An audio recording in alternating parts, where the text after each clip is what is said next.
दोस्तों, क्या आप जानते हैं वो कौन से संगीतकार हैं जिन्हें 3 बार राष्ट्रीय फिल्म पुरस्कार से नवाजा गया?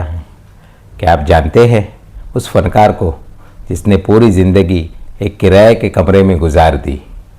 और क्या आप जानते हैं उस संगीतकार को जिसने सुरेश वाडकर, हरिहरन, रूना लैला, पिनाज मसानी और छाया गांगुली जैसे कलाकारों को पहचान दी? इन सब सवालों के जवाब जानने के लिए देखते रहिए मेरी नज़र से देखो तो यारो। कई गीत ऐसे होते हैं जो कभी कभी हमारे रग रग में उतर जाते हैं, हमारे एहसासों को कब्जा कर लेते हैं और हमें बेइख्तियार बना देते हैं। और ये काबिलियत जिस इनकलाबी संगीतकार में थी उसका नाम था जयदेव। जयदेव वर्मा साहब का जन्म नैरोबी केन्या में हुआ। बचपन लुधियाना में बीता और कर्मभूमि बनी मुंबई। उन्होंने बाल कलाकार के रूप में अपने फ़न का सफ़र शुरू किया। 8 फिल्मों में अभिनय करने के बाद पारिवारिक जिम्मेदारियों के चलते उन्हें दोबारा लुधियाना लौटना पड़ा। वहीं उन्होंने उस्ताद अली अकबर खान साहब से सरोद की तालीम हासिल की। नवकेतन की फिल्में आंधिया और हमसफ़र में उन्होंने उस्ताद अली अकबर खान साहब के सहायक के संगीतकार के रूप में काम किया। इसके बाद टैक्सी ड्राइवर, काला पानी, चलती का नाम गाड़ी और लाजवंती जैसी फिल्मों में सचिन देव बर्मन के सहायक के तौर पर उनका हुनर निखरता रहा। प्रसिद्ध अरेंजर श्यामराव काम्बले के अनुसार हम बेखुदी में आपको पुकारे चले गए कि असल रचना जयदेव जी की ही थी। स्वतंत्र संगीतकार के रूप में उनकी शुरुआती फिल्में थी चेतन आनंद की चोरू का भाई और अंजलि। जयदेव जी की सबसे बड़ी खासियत ये थी पारंपरिक और लोक धुनों का अद्भुत मेल। उनकी धुनें गाने में मुश्किल होती थी लेकिन सुनने में दिल को छू लेने वाली होती थी। वो रागों का इस्तेमाल तो करते थे लेकिन उन्हें जटिलता से दूर रखते थे।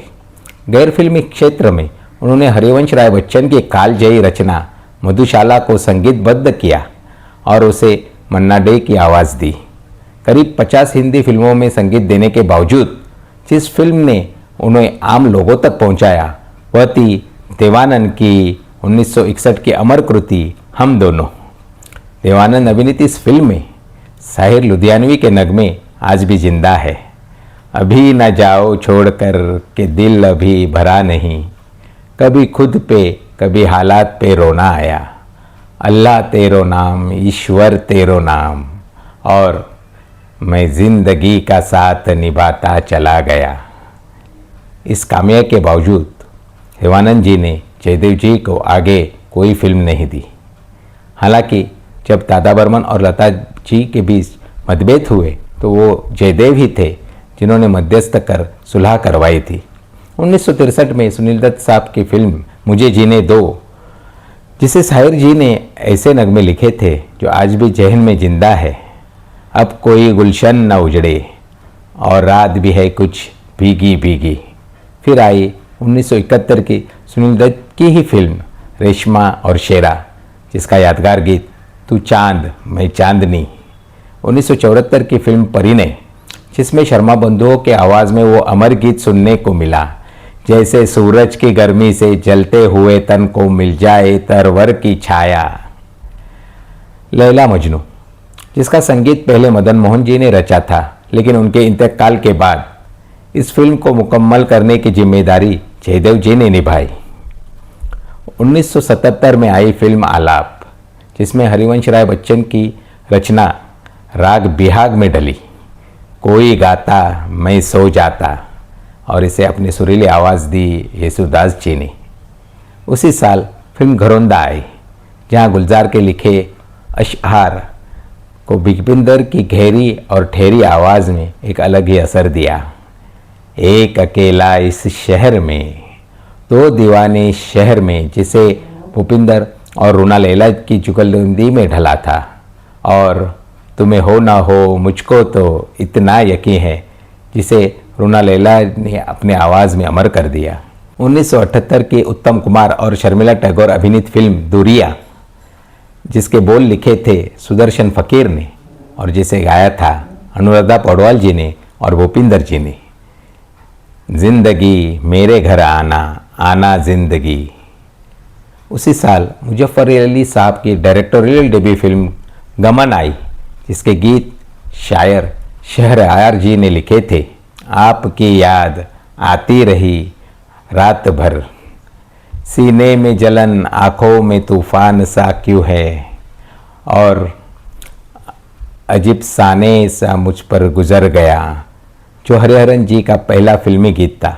1978 की फिल्म तुम्हारे लिए, जिसमें राग शिवरंजनी में रचा गया गीत तुम्हें देखती हो तो लगता है ऐसे, बहुत ही मशहूर हुआ। लेकिन आज हम जिस गीत की बात कर रहे हैं वो है 1973 में वेद राही निर्देशित फिल्म प्रेम पर्वत, और इसके किसी भी गीत का चित्रीकरण कहीं मौजूद नहीं है। इस फिल्म में अभिनय किया था रेहाना सुल्तान और सतीश कौल जी ने, और हेमा मालिनी जी की एक छोटी सी भूमिका भी नज़र आई थी। इस फिल्म का गीत रात पिया के संग गाया था मीनू पुरुषोत्तम जी ने और लिखा था पद्मा सचदेव जी ने, जो अपने बाप में एक बेहतरीन गीत में बेशुमार है। लेकिन आज जिस गीत की बात कर रहे हैं वो है चांद निसार अख्तर के बोल, ये दिल और उनकी निगाहों के साए। शायद गीत से ज़्यादा एक एहसास है, ये जयदेव जी के रचनात्मक करिश्मा था, जो बिना लफ्ज़ों के जज्बात बयान कर देते थे। बांसुरी इस गीत की रूह है। लिपटते ये पेड़ों से बादल घनेरे, ये पल पल उजाले ये पल पल अंधेरे। इसमें सुर आसमान को छू लेता है और ज़मीन तक उतर आता है। ये गीत जयदेव जी की सृजन का चमत्कार कहा जाए या संयोग, ऐसा प्रतिभाशाली संगीतकार आसानी से श्रोताओं के अंतर्मन तक पहुंच जाता है। संतूर और बांसुरी का संगम इतनी नफासत से बुना गया है कि स्वर्ग का सुख भी फीका लगने लगे। जयदेव जी लता मंगेशकर, मदन मोहन और सलील चौधरी जी के भी चहेते संगीतकार थे। जयदेव जी को 3 बार राष्ट्रीय फिल्म पुरस्कार से नवाजा गया। वो फिल्में थी रेशमा और शेरा, गमन और अनकही। उन्होंने कभी शादी नहीं की। 6 जनवरी 1987 में आज ही के दिन चर्चगेट के एक किराए के कमरे में तन्हाई में उनका इंतकाल हुआ। ऐसे फनकार जो शोहरत से दूर लेकिन फ़न में बुलंद रहे, मेरी नज़र से देखो तो यारों की तरफ से उनकी बरसी पर ये खिराज अकीदत, इस गीत की लिंक डिस्क्रिप्शन बॉक्स में मौजूद है। आज की पेशकश अगर आपको पसंद आई हो तो उसे लाइक और शेयर ज़रूर कीजिए और चैनल को सब्सक्राइब करना मत भूलिए। फिर मुलाकात होगी एक नए गीत के साथ, एक नई नज़र के साथ। शुक्रिया।